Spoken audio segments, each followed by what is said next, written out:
Welcome back to the channel. In today's video, we are going over my final Oscars predictions in all 23 categories. Now, if you've been following along with the journey I've been on over the last month, I've already gone through all 23 categories, and we've already kind of discussed, my personal picks and my predictions for what I think is going to win in tomorrow's ceremony. But I wanted to just compile it all into one final video here, and also kind of update you because there have been a couple changes in some of these categories.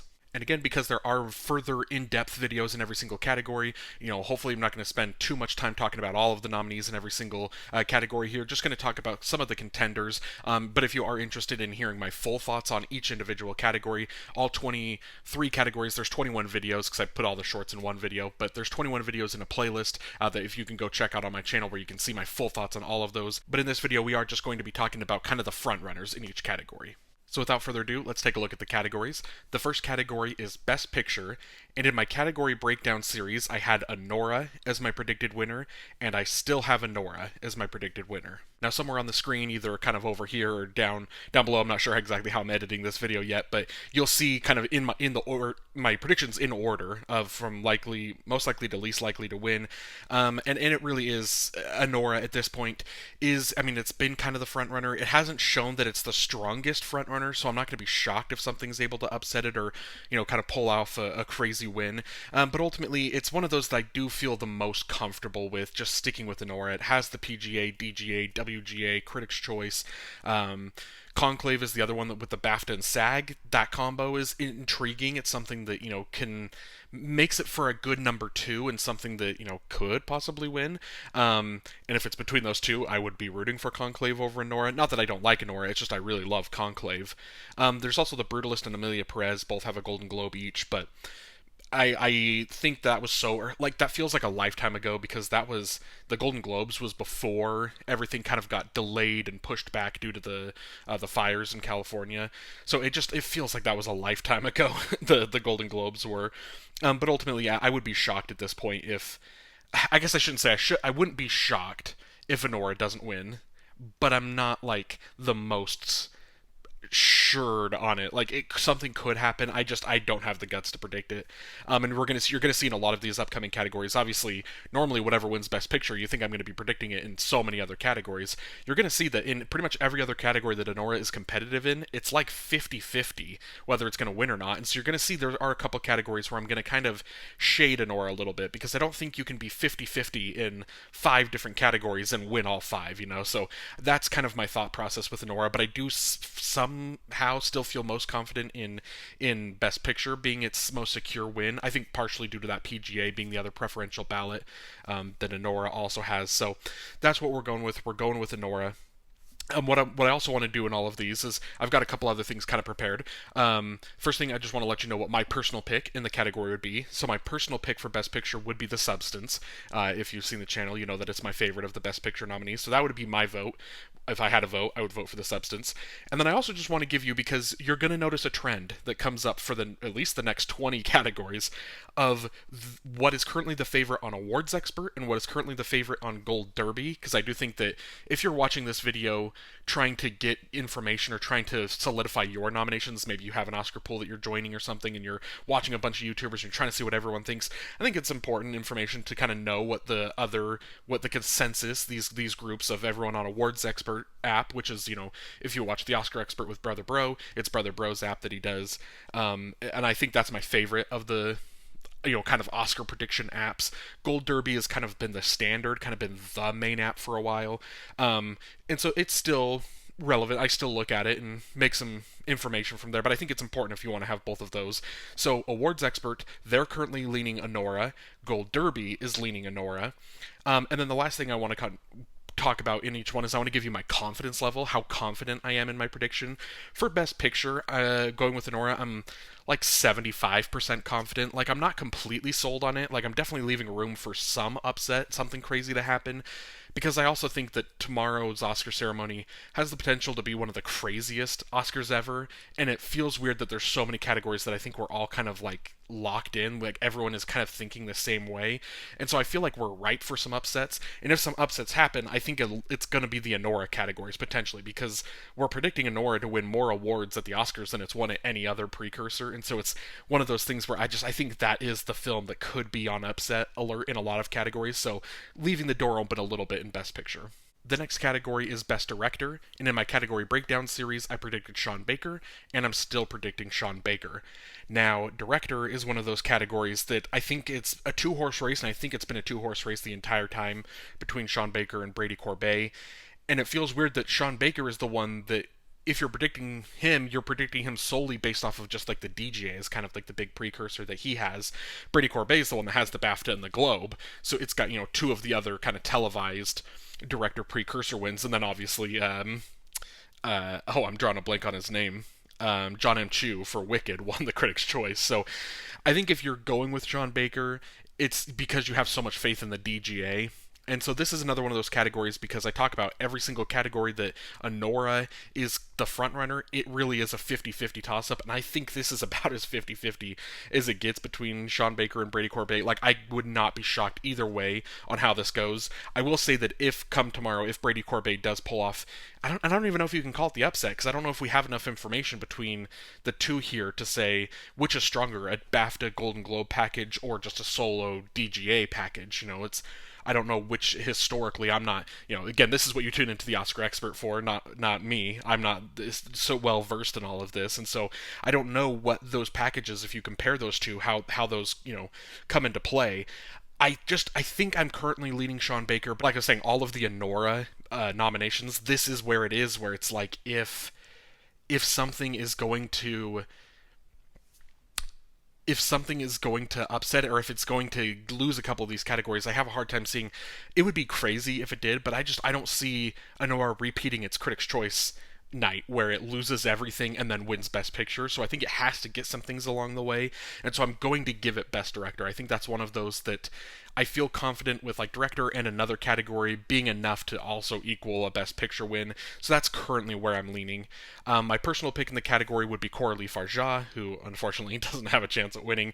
Awards expert, they're going with Sean Baker. Gold Derby is going with Sean Baker.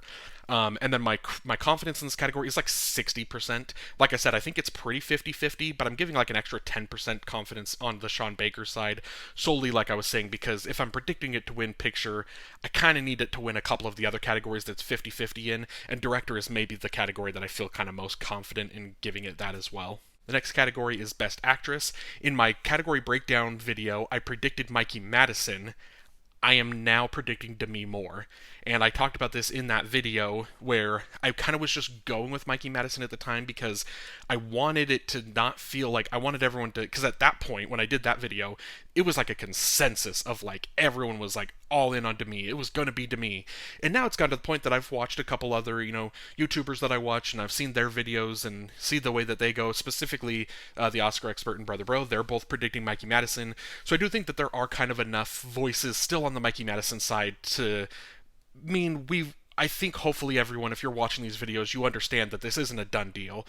With that said, I'm going to ditch the Mikey Madison side, go over to Demi Moore. Ultimately, and you look at the awards they've won. Demi has SAG, Critics' Choice, Golden Globe. Mikey has BAFTA. Fernanda Torres has the Golden Globe for drama. Demi Moore has it for comedy. And so you look at it, it's kind of like 3 to 1 to 1 in terms of precursors. The SAG and the BAFTA are the two that I think I put the most weight into, especially for the actors. And so it's such a toss-up, such a hard thing. Ultimately, I've come up with a couple justifications, a couple reasons why I'm switching to Demi, why I feel a little more confident in switching to Demi. The first thing, and the first thing I thought of is because I always try my hardest to like compare races or compare this year's Oscars to a previous year, compare it to something else and say, okay, what happened here, what happened there, to make you think that, something, it's going to go a certain way.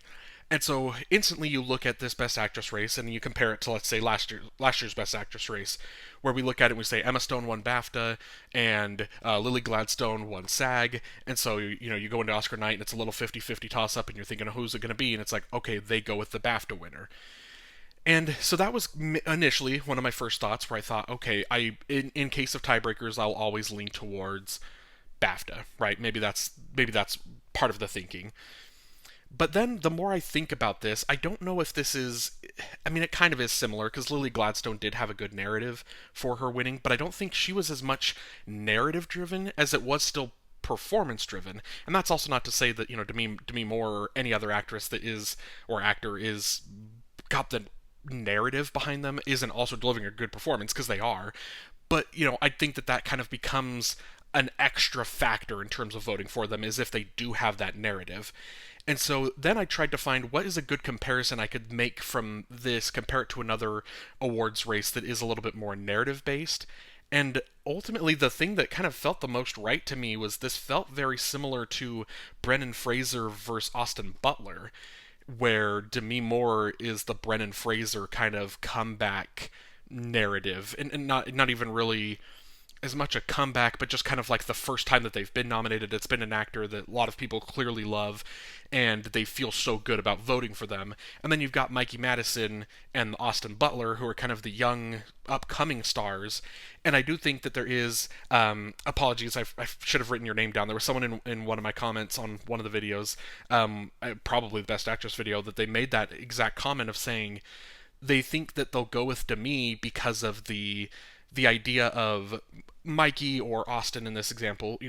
They're so young, they're going to get here again. They're going to get another nomination. We can award them later.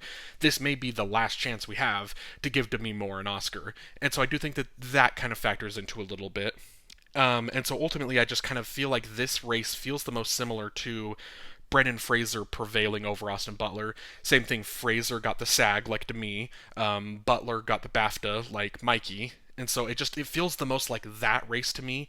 And that is a race where I got it wrong, because I predicted Austin Butler going into the Oscar night. And so I think I'm wanting to learn my lesson from that night. I feel like this case is more similar to that than it is last year Emma Stone, Lily Gladstone, which I also got wrong because I predicted Lily Gladstone. So I think either way, it's one of those where it's like, oh, you got to learn your lesson from one of the two cases.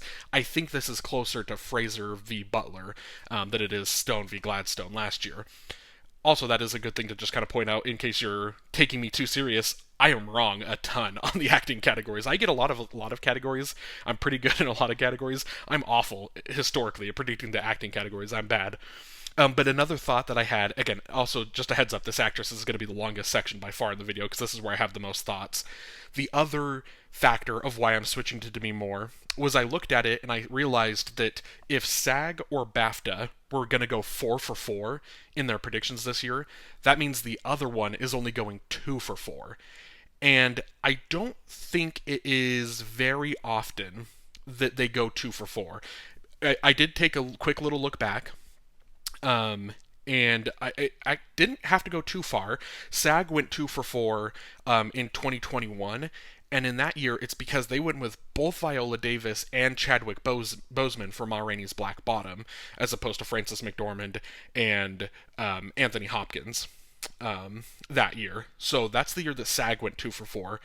BAFTA actually went 0 for 4 just 2 years ago, which I kind of like. I remember them doing that, but it kind of just shocked me when I was looking back at it just in prep for this, because they went 0 for 4 because they went against all 3 of the Everything Everywhere All at Once actors, and then they went Butler over Fraser. So that year BAFTA was very much just kind of like putting their own opinion and their own voice out there. And so I didn't go any further than that, so I don't know if there is like a historical precedent of one of these award shows going 2 for 4 more often than the other. But ultimately, I just kind of felt like the safest way to pick it was to say neither of them are probably going 4 for 4, which means neither of them are going 2 for 4. So I felt most comfortable in making sure I was 3 for 4 aligned with SAG and 3 for 4 aligned with BAFTA. And the way that made the most sense to do that is to take the SAG winner here in actress for Demi Moore over Mikey Madison, and then you'll see in my actor video that means I am going the BAFTA way as opposed to the SAG way there, because I want to be aligned 3 for 4 with both of those, and so 3 for 4 in with SAG means I have to go Demi Moore is the way I'm currently thinking. The other thing I've been saying a lot is the makeup correlation. There is such a strong connection with an actor, someone, whoever wins makeup also getting an acting prize along with it. It's been 3 straight years that we've had that. Last year was Poor Things, which got Emma Stone, The Whale, which was Brendan Fraser, and then The Eyes of Tammy Faye won 3 years ago with Jessica Chastain winning actress. So there is a strong kind of correlation and precedent of that happening. Now that streak does break 4 years ago when Ma Rainey's Black Bottom won for makeup, and it had 2 chances to win an acting prize to go along with the makeup correlation, but it lost both Viola Davis and it lost Chadwick Boseman that year. And so I do think that there is maybe, because to be fair, that year I did go with Viola Davis over Frances McDormand, and I got that wrong because I was trying to, and I also went with Chadwick Boseman over Anthony Hopkins that year, because I was trying to piggyback that makeup stat. So maybe it isn't the strongest stat. It has been strong for 3 straight years, but it does kind of break after that, and then it is a little kind of hit and miss going back before that. Like obviously the year Suicide Squad won, obviously didn't get any acting prizes. So there's a couple kind of hit and misses in there. So it's not the strongest stat, but it is 3 years in a row. It is kind of a decent enough of a trend that I feel more confident going that way. And then ultimately the last thing I want to just say is the kind of the thing I had been leaning towards when you have the idea of if there are 2 actors that it seems like it's a 50-50 toss-up, and one of them, go with the one that's closer to winning Best Picture, which would be Mikey Madison for Anora. Ultimately, I think I'm kind of disregarding that a little bit in the sense that maybe this race isn't as close as it seems, is kind of the way that I'm trying to grapple with that thought. Is just maybe this isn't as close as it does initially seem. So there is still a chance, because again, I do still think in my head this is close, and I am kind of going back and forth, which I might make a video tomorrow if I have any kind of last second changes, but for now I am going Demi Moore over Mikey Madison. And it would be wrong to go through this entire segment and not mention Fernanda Torres. I don't have the guts to predict her. I'm rooting for her. Like, it would be phenomenal. It would be an incredible moment if she was able to win. She was one of my favorite acting performances of the year. It would be a phenomenal moment if she won.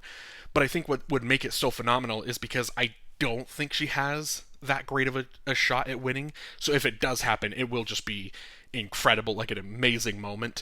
She definitely is in third, and she is not out of it. Like, she could win. Again, I don't have the guts to predict her, but I do have to mention Fernanda Torres solely because she is still in contention here in the category. So again, I am going to be more. My personal pick actually would be Mikey Madison because she carries Anora, completely carries that film, and I loved her performance in there.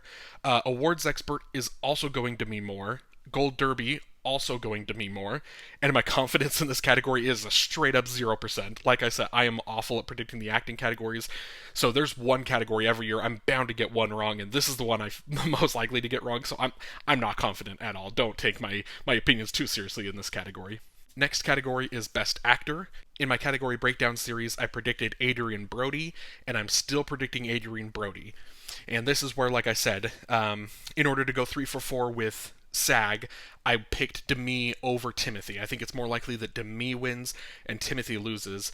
And then going over to make sure I'm also 3 for 4 with BAFTA, I think it's more likely that Brody wins and then Mikey Madison loses, is the way that I'm, the rationale that I have for these categories. So I am going Brody, who's, won BAFTA, Critics' Choice, Golden Globe. Timmy does have that SAG win, but it is important to remember that SAG win was after Oscar nominations were over, so that speech, as polarizing as it was, for people in the Academy, it didn't, for those that loved the speech, it's too late to have changed their minds maybe in voting for him as opposed to Adrien Brody. So I knew going into SAG that it was most likely that Timothée Chalamet was going to win because SAG just loved A Complete Unknown more than they loved The Brutalist.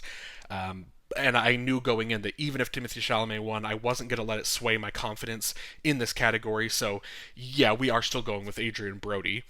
My personal pick in the category would be Coleman Domingo. And then awards expert, they are going with Brody. Gold Derby, going with Brody. And my confidence in this category is I'm about 80%. I do want to leave a healthy chunk for a potential Timothy Chalamet upset, but it would be quite a shocking upset if he was able to pull it off tomorrow night. Next category is Best Supporting Actress. In my category breakdown, I had Zoe Saldana, and I'm still going with Zoe Saldana. She's won the BAFTA, the SAG, the Critics' Choice, the Golden Globe.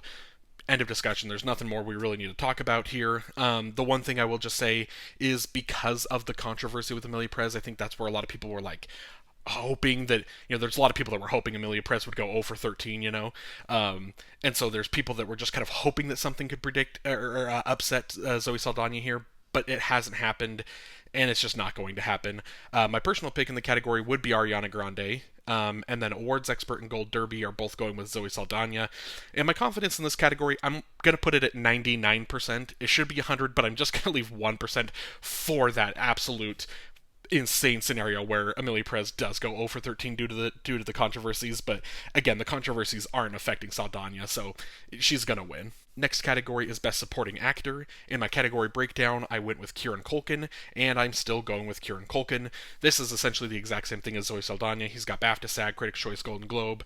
It's done. It's wrapped up, and there's no real controversy surrounding Kieran Culkin, other than people on Twitter just not liking Kieran Culkin. But other than that, I mean, there's no additional factors going in, so it's going to be Kieran Culkin all the way. My personal pick in the category, though, would be the other Succession boy. I'm going with Jeremy Strong, would be my vote. But awards expert Gold Derby, they're both predicting Kieran Culkin, and my confidence in the category is 100%. This is one of the locks of the night. Next category is Best Original Screenplay. In my category breakdown videos, I went with Anora, and I'm still going with Anora. Anora won the WGA, A Real Pain won BAFTA, Substance won Critics' Choice, so they are like spreading the awards around, like they've completely thinned them out and everyone gets one. So those I do think are your top three contenders. I think A Real Pain is the one that is the next threat, the one that has the next best chance of kind of pulling off the upset here with Anora. But again, this is another thing I'm not super well versed in. I haven't looked it up. I'm sure the Oscar expert or any other those YouTube channels that you might watch for Oscar nominations and winner predictions, they probably know this. I don't know the last time a film wasn't nominated for Best Picture but then won a screenplay. Like, it feels like that's like if you're winning a screenplay, you're obviously a Best Picture nominee at the bare minimum. And so I have a hard time seeing A Real Pain quite pulling it off, and that might have just been a kind of a fluky BAFTA thing.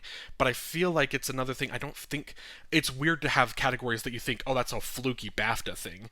Like, BAFTAs aren't typically fluky. Like, maybe they don't go for like the Hollywood kind of the narrative voting, like in terms of, like when I just talked about when they were 0 for 4 a couple years in the acting categories, because they didn't go with like the narrative picks in every single one. They went with just kind of like what they thought the best performance was. And so it's one of those things where I don't think the BAFTA ever kind of makes these weird fluky picks. They do what they think is the best, and then, maybe there is just a little bit of a divide there. The other thing that is giving me a little bit of pause with The Real Pain is there is a thing where the Oscars love awarding things, especially in like the shorts categories, but they do love awarding things about the Holocaust. That is something that, I remember one year, it was just a couple years ago, and I'm drawing a blank now on what the name of the short was. Oh man, I wish I could remember it. But there was a short that was about talking to like the last family member, or it was like she was talking to her last family member that, that survived the Holocaust. And it was just a short that was entirely about that. No one was predicting it, and then it won. And I guess some people were predicting it solely because of the Holocaust factor. It is something that the Oscars do, and so I wonder if A Real Pain kind of does get that vote, if it just the people that, especially because it is a very touching and it's an emotional story, and especially the third act that is so focused on, being there and doing this tour and visiting, the actual the grounds, and it is emotional, and it is something that, and it's great writing, and so I could see that being something that maybe pushes some people over the edge to picking A Real Pain over Anora. But again, I do think Anora, that WGA win is big. It's the best picture, the one that's closest to winning Best Picture out of this category. And again, it's like I'm saying in all these categories where Nora's 50-50, it has to win, I think, more than it loses. I don't think it's going to win all of them, but I don't think it's going to lose the majority either. And so I feel comfortable giving this kind of as the package for a Nora, giving it screenplay, giving it director, giving a picture. I think that's kind of a weird, kind of fluky package, but it is at least, a package that makes sense for something that would win Best Picture with that package. So that's why I am still going with a Nora. My personal pick in the category would be The Substance. Both Awards Expert and Gold Derby, they're both going Honora. And then my confidence in the category is like 50%. But it's one of those where I'm like 50%, like I think Honora has like 50% of the vote. A Real Pain maybe has like 30. The Substance maybe has like 15, and then like 5 for The Brutalist or something. Like if my that was I wasn't doing the math as I was going along. I don't know if that added up to 100, but I think it's something like that. So I'm most confident in Honora, but I'm just not super confident in the category overall. Next category is Best Adapted Screenplay. In my category breakdown series, I went with Conclave, and I'm sticking with Conclave. This is one of the more pretty well wrapped up categories. Conclave has BAFTA, Critics' Choice, Golden Globe. Nickel Boys does have WGA, so I do think it is the runner up in the category. And there's something about the films, like I talked about with Women Talking a couple years ago, where it got picture and it won its screenplay. Past Lives got picture nomination, didn't end up winning its screenplay category, but I do think it was a little bit more competitive. There's something about just if you're getting into picture solely off the strength of your screenplay, obviously people really love that screenplay, and so I do think that alone is enough to put Nickel Boys in second place. But ultimately, this is Conclave, and this is one where Conclave is really only projected to win 2 Oscars, right? And if it's the Best Picture runner-up, like if it's the one that like could potentially win, it really needs to win both of its categories to stay competitive and have a chance at winning Best Picture, you would think. And so I feel pretty comfortable in picking Conclave and Adapted Screenplay. My personal pick would be Conclave as well. Awards Expert, Gold Derby, they're both going Conclave. And my confidence in this category is about 95%. I'll give a little leeway for Nickel Boys pulling off a crazy upset, but I do feel pretty confident in it just being Conclave. Next category is Best International Feature. In my category breakdown series, I went with Emilia Perez, and I am still going Emilia Perez. This is the category, like I say, I might do a video tomorrow on last second switches.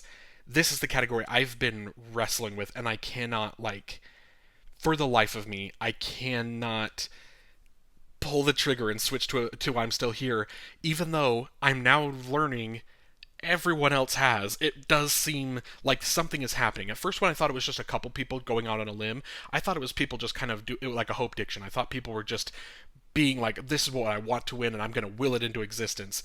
But now all of a sudden I'm realizing so many people are going with I'm Still Here. Like it is, I people have switched. Like it might be the new front runner in the category. So we're still going to talk about it a little bit, but I do just want to like go ahead and just tell you that Awards Expert and Gold Derby are both going with I'm Still Here, which shocked me when I saw that they both had gone that way. This is the first category that, if I stick with Emilia Perez, it is the first category where I'm going out against Awards Expert and Gold Derby, which kind of is something that compels me a little bit because Gold Derby, Awards Expert, like they're not going 100%, like because then if everyone's just picking the favorites, then everyone's getting 100%. Like that doesn't happen. There are upsets. There are things that happen at the Oscars, and so in order to say that Emilia Perez is now maybe the runner-up, that is the one where you can say that you went with the underdog and you got it right. Is kind of the narrative that's still compelling me to stick with Emilia Perez, but it's just something about the fact that everyone has switched to I'm Still Here. That is what, like, I genuinely thought this was more of a 50-50 thing until I was doing a little bit more research and I realized that it's not very 50-50. So many people are going with I'm Still Here. And I've used this kind of way of describing it multiple times, and I'm going to do it again, where I'm Still Here started kind of down here, Emilia Perez was up here, the highest of highs, and Emilia Perez has been on a downward trajectory, I'm Still Here is on an upward trajectory. They're meeting here in the middle, and you have to decide if they've passed or not yet, because if we gave another month or two for the Oscar ceremony, I'm Still Here absolutely would pass Emilia Perez, and so you have to decide if they've already passed or not. I think it hasn't quite yet, but clearly, again, everyone else has. And so this is one of those that, for now, I'm sticking with Amelia Perez. Again, there might be a video tomorrow if I make any changes, but for now I'm sticking with Amelia Perez. I'm rooting for I'm Still Here. That would be my personal pick in the category. And so it's one of those that if I go with Amelia Perez and I'm wrong, then I don't really care about getting my prediction wrong because I prefer I'm Still Here is the way that I'm kind of rationalizing it right now. And also I want to make sure that there's a couple categories where I'm not just going with the consensus favorite. And it shocks me to learn that I'm Still Here clearly is the favorite because again, like I said, it's the favorite on Award Expert and on Gold Derby. My confidence in this category is like 10%. I'll give Amelia Perez like 10% confidence solely because it has won all the precursors, like it has won everything leading up to this, and so I do want to still give it that respect. But there is something to be said about the tides turning, and also I've mentioned this a couple times in some previous videos. The controversies surrounding Amelia Perez. Amelia Perez was never going to win all of the tech categories that it was nominated for. The categories that I think, and I don't think it was going to win picture, even despite getting 13 nominations. So the only way that we can see and I also need to point out Zoe Saldana has been immune to the controversy. So the only category where we can see if the controversy actually really kind of came into play is right here in international. So this is like that's why I think there's so much kind of attention and so much focus on this category. And I'm saying I'm rooting for I'm Still Here, and I do think that there is a chance that it pulls off the upset. But just for now, I'm sticking with Amelia Perez, and I guess hoping that I get this one wrong. Next category is Best Animated Feature. In the category breakdown series, I predicted Flow, and I'm switching to The Wild Robot. And this is one I don't feel great about making this switch, but ultimately part of the reason is I think that once Flow won Globe, I instantly was like, oh, it's The Boy and the Heron 2.0. But then The Boy and the Heron went on to win a couple more precursors. It did good. It had a good showing, and it got into the Oscar night with like I think Into the Spider-Verse or Across the Spider-Verse was still the favorite because of the precursor stuff that it got, but also just because I think it was the more well liked film amongst just audiences in general. But then The Boy and the Heron had kind of the narratives going with it, and so when I saw Flow win Globe, I instantly was just like, yeah, it's gonna do the same thing. And then it just didn't really win anything. The Wild Robot kind of went on to win. I mean, I guess all it really won was the Critics' Choice was the only precursor it won. But then it like swept up at the Annie Awards, which I'm not super familiar with the Annies and all the categories, but it won multiple categories there. And I think Flow maybe won one or two there or something. But like the Wild Robot was sweeping up. The Wild Robot got a score and a sound nomination at the Oscars. That's like hard to ignore, a film getting 3 nominations. To be fair, Flow did get international as well, but there's something about that sound nomination specifically for me that just pushes me over the edge to going with the Wild Robot. But I do still think there is a little bit of a chance for Flow. My personal pick in the category would be the Wild Robot. Awards Expert, Gold Derby, they're both going Wild Robot. My confidence in the category is like 60%. I'm leaving it like pretty close to a 50-50 toss-up, but I am pretty comfortably on the Wild Robot side, so there is maybe a chance for something crazy, but I don't have the guts to predict it. Next category is Best Documentary Feature. In the category breakdown series, I went with No Other Land, and I am switching to Porcelain War. And this is kind of the same, I think, in international, where I'm going against the one that should absolutely win. I'm Still Here absolutely should win international. No Other Land absolutely should win documentary. But the more I think about it, and again, when I did the documentary by category breakdown series episode right after seeing No Other Land like the night before, and so I was kind of on like a real high there where I was like, this is such important messaging, and I was like, there's no way people can watch this and not vote for it. And then I thought about it, there is a way. There is a lot of people, especially in Hollywood, that are either very quiet, like even if they have support for Palestine, they don't really express it. And I guess maybe voting for this is kind of the quiet, show of support. But there are so many people in Hollywood that are like very outwardly vocal about like against Palestine. And so I do think that No Other Land is the film that could just kind of be affected solely based off people that would vote for everything else before it in the category, that they're just so against Palestine and don't care at all and don't care about this story. And so I do think that is something that a factor that ultimately I think could prevail. The only thing that makes me a little nervous is I don't know if Porcelain War is a great runner-up, because like I have been talking about, Porcelain War is the only nominee out of all 50 of the films nominated this year that I'm not going to see before Oscar Sunday because it doesn't have any distribution. There's no way to see it. So I haven't seen Porcelain War, so I don't know if it is the runner-up, but it has won. Was it PGA documentary? It won a precursor award. I'm forgetting which one it won. And then like Superman, Christopher Reeve's story has won pretty much like all of the other precursors, which isn't nominated here. So it's like, I guess Porcelain War is the runner-up because it does have that previous precursor success, but and No Other Land has lost multiple precursors. So it's one of those. I don't feel great about this category at all, but I think I'm kind of doing the same thing with international. I'm gonna predict Porcelain War, while rooting for No Other Land. But this is another category I might switch again tomorrow. But so because like I said, my personal pick it is No Other Land, but also Awards Expert and Gold Derby are both going for No Other Land as well. And so I do think this is another one of those categories where maybe I feel like I'm could potentially get a leg up by correctly predicting this upset, going Porcelain War. But again, I would be ecstatic and I would love it for No Other Land to win. My confidence in this category is like 20%. Like I do not feel good at all. It very easily could be No Other Land. And if it's not No Other Land, it could be any of the four. Like I'm not confident in Porcelain War being the actual alternative to No Other Land. I don't know what the alternative would be. Porcelain War just kind of feels like maybe it fits that the best. But yeah, really, I'm just not confident in this category at all. Next category is Best Editing. In the category Breakdown Series, I went with Anora.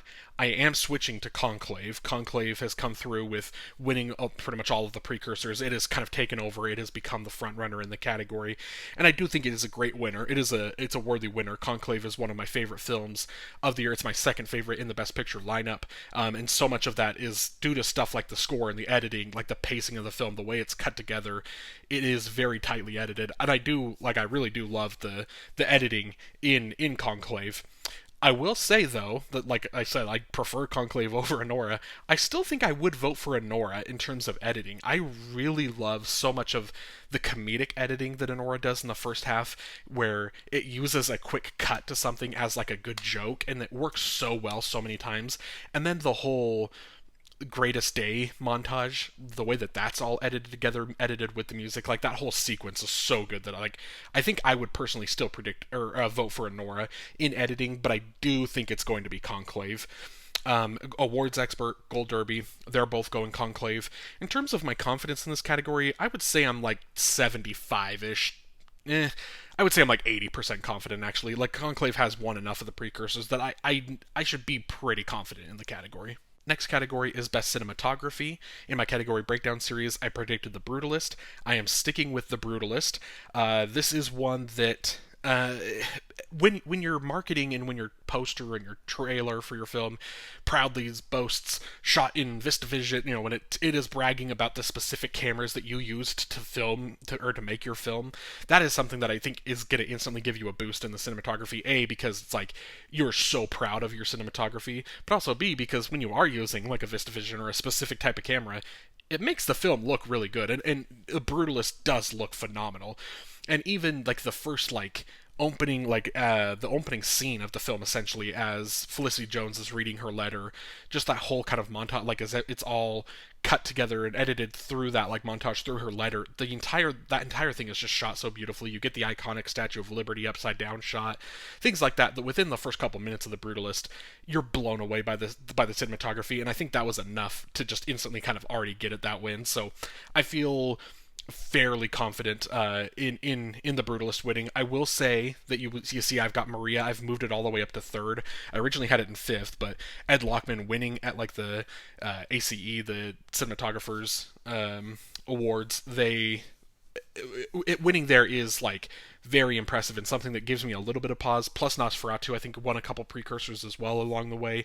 So this is a category that has like the potential for like an insane upset, because I'm also noticing I am predicting The Brutalist in a lot of categories that I don't necessarily feel great about. But it's kind of become the favorite in all of these categories, so it's hard to go against it. So I do still feel comfortable in The Brutalist, but I'm leaving the door open a little bit. My personal pick would be Dune Part 2. And Awards Expert and Gold Derby, they're also both going with The Brutalist. And my confidence in this category is like 75%. Next up is Best Production Design. In my category breakdown series, I went with Wicked. I'm sticking with Wicked, and for good reason. Like, it is just, without a doubt, like, it is the best production design of all of these nominees here. It is everything that they were able to do to create Oz, to make it this full world, was just beautifully done. The sets are incredible. Like, it is, this is one of the no-brainer categories as well. My personal pick is Wicked. Awards Expert, Gold Derby, they're both going Wicked.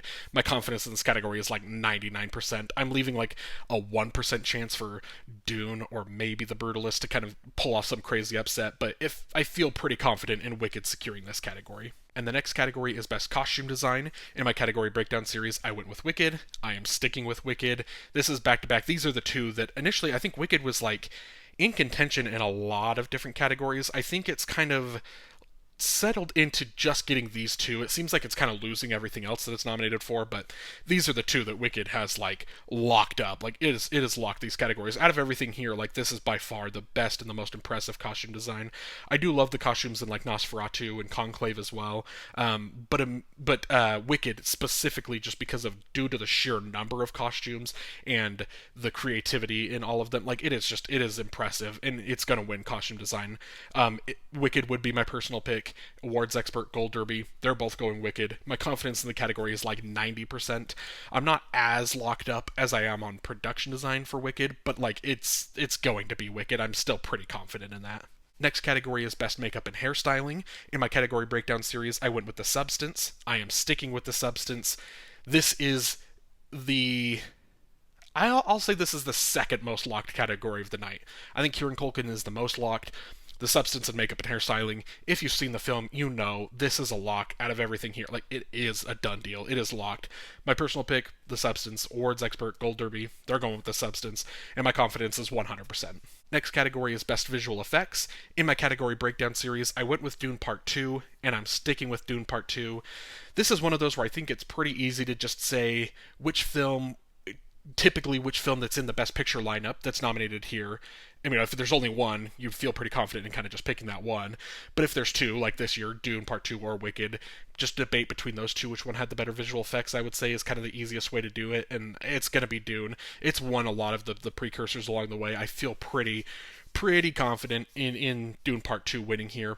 My personal pick, I would go with Kingdom of the Planet of the Apes, which it wins all the time at like the Visual Effects Society. I think they award pretty much every single Kingdom of the Planet of the Apes film there, and then it never wins at the Oscars.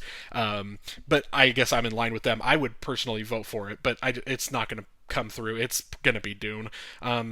Awards Expert is going Dune. Gold Derby is going Dune. And my confidence in the category is like 90%. Next category is Best Sound Design. In my category breakdown series, I went with Dune Part 2, and I'm sticking with Dune Part 2. This is one where there has been a little bit of chatter online. I've heard it from like the Oscar expert, and I forget his name. I don't follow him on Twitter, but I see he pops up a lot. He had a tweet this morning where he was talking about he's leaning towards A Complete Unknown as the upset. And if there is an upset here, I think it is A Complete Unknown has become the second place thing here.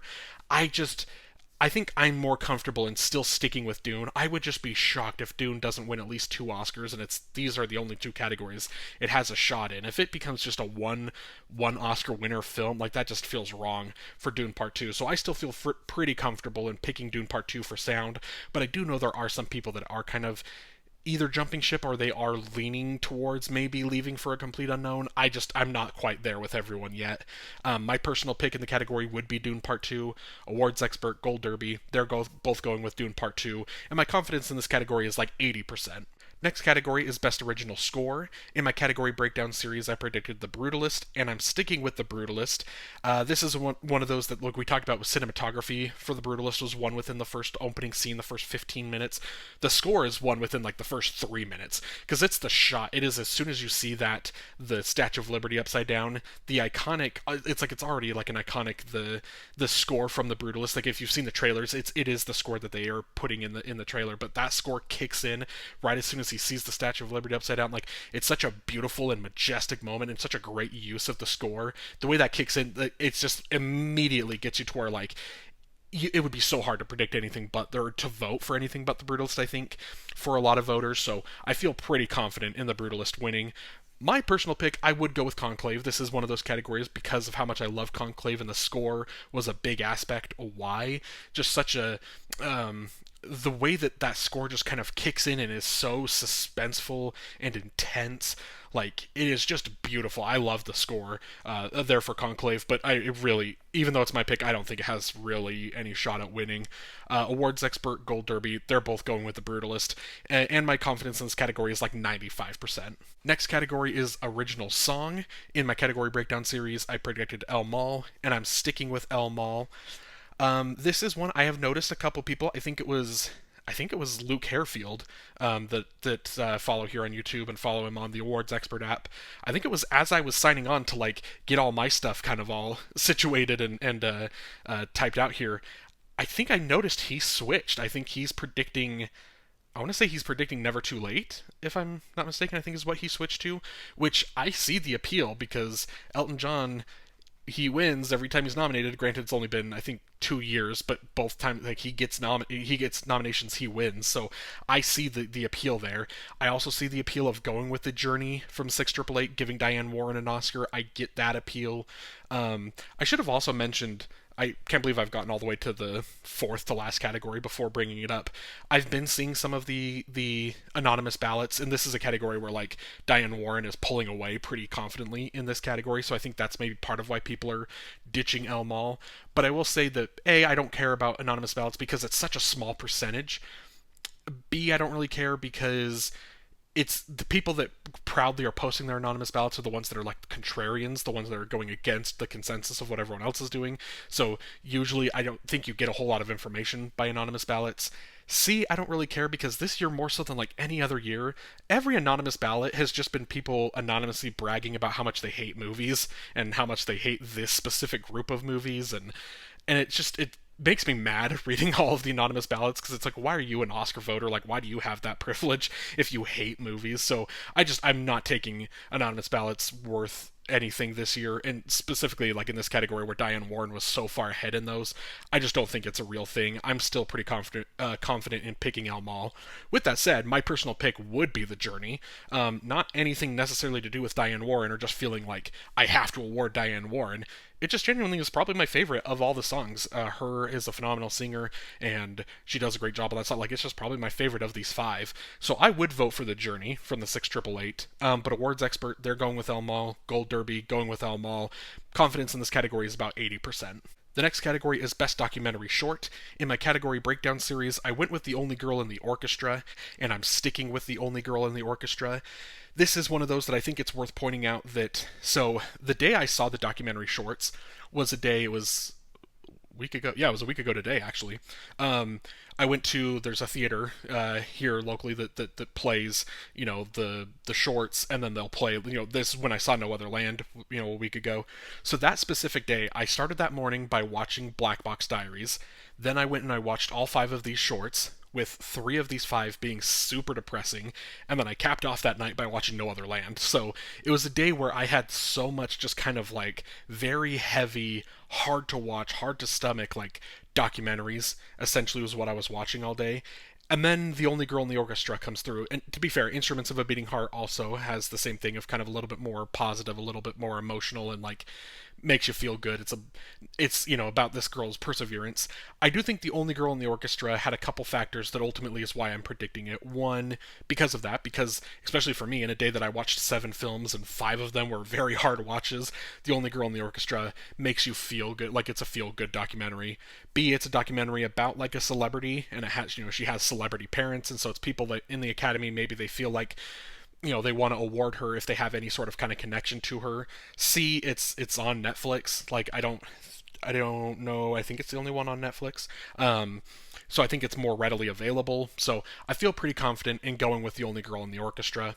My personal pick would be Incident. That was the one that kind of blew me away the most. But I do have a hard time seeing it winning because it's not necessarily like a director that went out and shot something as much as he just took a whole bunch of kind of already existing footage and kind of spliced it together. Excellently done, by the way, but it's ultimately not as much of a directorial, going out and shooting it type of feat as some of the other documentaries are, so I have a hard time seeing it win.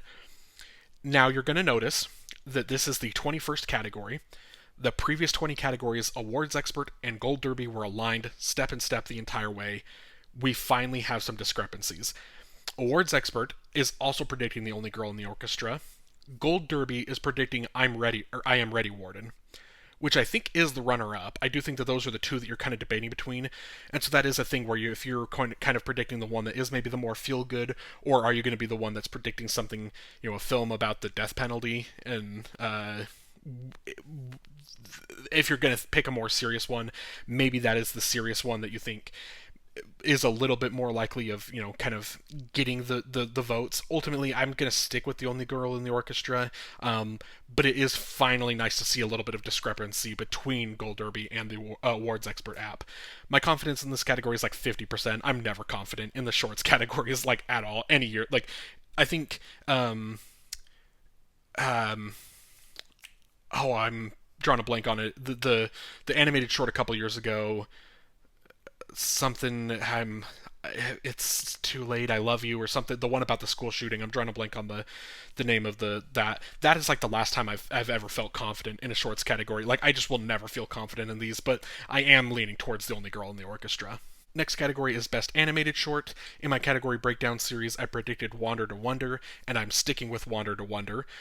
This is another one where Wander to Wonder actually has precursor success. It has won some precursors. There aren't a whole lot of precursors for the shorts, and so that's part of why it's like hard to ever feel confident in these. But like Wander to Wonder won at the BAFTAs. I think it was for British short was like the category, but just the name being out there and getting a win does make me confident enough here. Also, it's worth pointing out in these next two categories, things that are in English, the short films that are in English, typically have a little bit better of a success rate. Wander to Wonder is the only one here that is in English. There is, In the Shadow of the Cypress doesn't have any dialogue, really, so, it's technically not in a foreign language, but Wander to Wonder is the only one that, like, is in English. I think that does favor it. It's not the most, like, kid appropriate of, like, the animated shorts.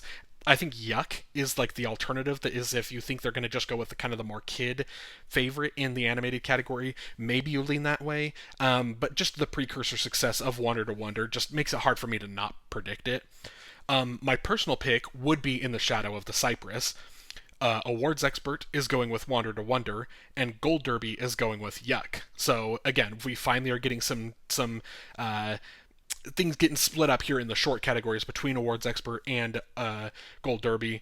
So I think you just kind of have to decide which way you're going to go with. Are you going to go with the more adult one that has precursor success, or are you going to go with the more kid, the more appropriate, I guess, for kids, that if you think that's the way they're leaning and going with Yuck. My confidence level in this category is like 60%. Again, not confident, but slightly a little bit more confident, I would say, than I am in documentary short. And the final category is Best Live Action Short. In my category breakdown series, I went with Alien, and I am sticking with Alien. This is another one where I think, again, it's the only one here in English in this category. The Last Ranger has a little bit of English, but Alien, the whole thing, is in English.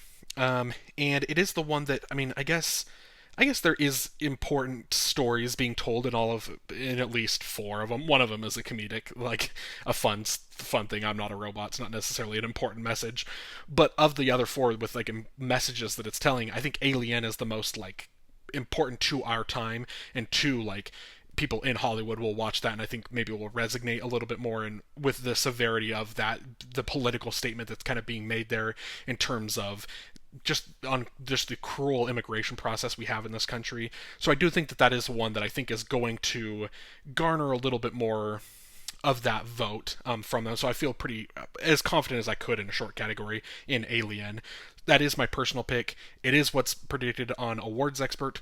Gold Derby is going with The Man Who Could Not Remain Silent. So there's only three categories where Awards Expert and Gold Derby differ, and it's the short categories. So take that, what you will from that. It clearly does go to show that in a year that is so unpredictable, we are kind of getting a little too comfortable, I think, in a lot of categories. I think we're bound for some upsets tomorrow. My confidence level in this category is 65%. 95%. It's the one I feel the most confident in out of the three shorts, but again, I don't feel confident. And that's it. Thank you so much for watching this video. Let me know down below in the comments what you're predicting to win, what you think of my predictions, if there's anywhere that we disagree. Again, this feels, like I just said, this feels too comfortable. I think we have too much of a consensus. I think there was only two categories where I went against awards expert, and that was international and documentary, and I'm still close to switching on those tomorrow, which would feel like I can't go 23 for 23 with awards expert, and I guess technically there's 5 that I'm going against Gold Derby, and so I feel a little more comfortable with that, but I think we're getting too close to like a consensus, and like we are just due for something crazy happening tomorrow, and I can't wait for it.